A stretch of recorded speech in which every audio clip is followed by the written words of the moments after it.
አንድ ትልቅ ቸርችና አንድ መስጂድ ሰርቷል የግብጽ መንግስት። በጣም የሚያስቀና መስጂዱ ብዙ ሩሞች አሉት። ታች ላይ ሩሞች በጣም ሰፋ ያሉ ሩሞች አሉት። በእያንዳንዱ ሩም ውስጥ ከቁርአን ላይ ኢጅፕት የሚል አያ የትኛውም አያ ካለ በየጁዙ በ30ም ጁዝ ስለ ቁርአን የሚወራው ስለ ግብጽ የሚወራው ነገር ቤት ውስጥ አለ ተቀርጾ። ማንም ቱሪስት መጥቶ የትም ዓለም ሙስሊም ያን ቦታ ከጎበኘ ግብጽና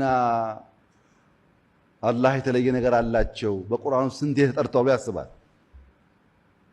በፍራውን ምክንያትም ቢሆን ብዙ ቦታ ስላሉ ማለት ነው። ባይብል ላይ ስትሄዱ በሙሴም በዮሴፍም በመናም ምክንያት በጣም ብዙ ቦታ የኢጅፕት ስም አለ። ቸርች ውስጥ በየቦታው ኢጅፕት የተባለው ነገር ጽፈውታል፣ ቀርጸውታል።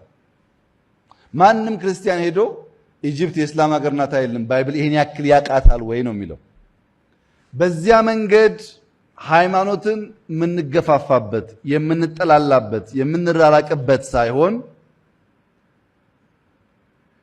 በባይብል ውስጥ እና በቁርአን ውስጥ ብዙ ኮመን ነገሮች አሉ ብዙ